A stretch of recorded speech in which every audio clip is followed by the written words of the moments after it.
Good evening, my fellow exorcists, and welcome to the Lair of Filmery. Tonight, I will be reviewing The Lord of the Rings, The Fellowship of the Ring.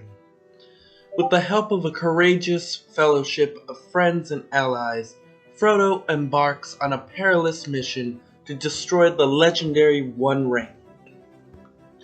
Now, like I've said before during the Hobbit videos, I have never seen or read any of the Lord of the Rings books or seen any of the movies other than the Hobbit movies that I just recently watched, and I can definitely say it lives up to its name. I mean, there are some very slow parts, and I find it funny how a lot of people do complain about movies being at least 2 hours now to 2.5 hours, when this movie was a total of 3 hours and 48 minutes.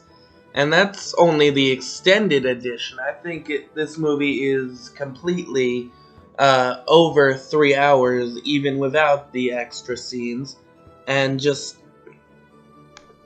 why are you complaining when we have movies like these that are so fucking good and so amazing at 3 hours and 3 hours and 48 minutes? Like, it's so fleshed out and it's so good.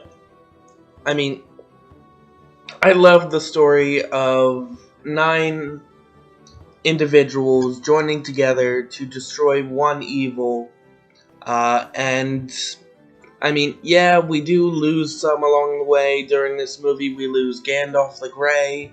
We also lost Boromir due to the greed of the ring and the attack of the... I really am very confused on what the hell we call them. They are ugly as hell, and I'm assuming they're like orc thing. I don't know what they are. Also, I love seeing the scene that made the one does not simply meme come to fruition. Like, one does not simply walk into Mordor. That is awesome seeing that, and I love hearing the line, and it's just so fun. And I will say it's sad seeing him be sent floating down the river off a waterfall as a funeral. Oh, apparently the creatures that killed him are called Uruk Hayek. Really don't know how, like, and I mean, he is the epitome of, it was that one clone trooper that took at least 7 shots to the chest during the attack on Scipio during the Clone Wars. I believe it was the 6th season. Yeah, I can't remember his name, but I can see where it got it. It definitely got inspiration from here, where Boromir took 3-4 arrows from the Uruks just before he died, trying to save Pippin and Merry. And just, 1, that's gotta hurt. 2, that is the saddest scene in this movie, next to the supposed death of Gandalf as he fought the Balrog.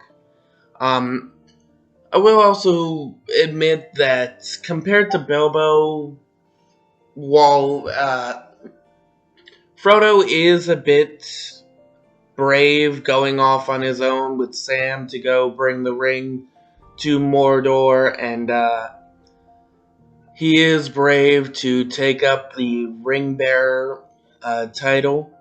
I also kind of got to say he's a lot more weak than Bilbo was in The Hobbit. Like, right after they brought the ring to Rivendell, Frodo's like, okay, we brought it here. I think it's time we leave. because we accomplished our mission, and I think I want to go back to the Shire and end my adventure. Where, yeah, that's not how this works, because if that's how that happened, this movie would be less than 2 hours. But that, and he also runs away when the Uruk attack the group, and he decides to leave altogether. Also, he's not really one to defend himself against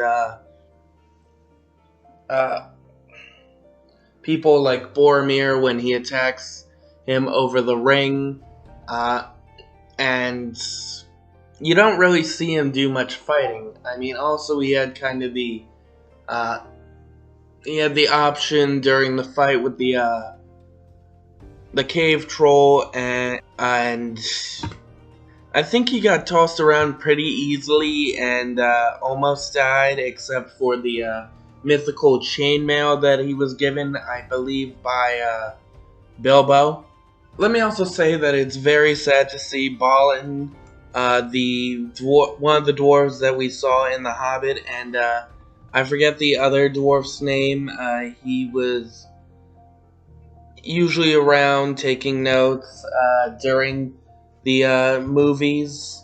It was definitely sad seeing both of them in the compared to The Hobbit, this got a little less done. I mean, yeah, we go through the mines of Mordor, and somehow we end up thereafter climbing through the snowy mountains, which doesn't kind of make sense, but I guess they had to cut down time, because showing us going from the mountains to the mines was a bit too much to ask. On top of that, also, the beginning is very slow. Like, I get they're developing who Bilbo is and who Frodo is, and again, this is the very first movie. They're gathering up the group slowly, but compared to the Lego video game, which, yeah, call me dumb for trying to do that, but I feel like that moves the story along a lot more than walking through the cornfields and camping at night. I mean, then again, we do meet...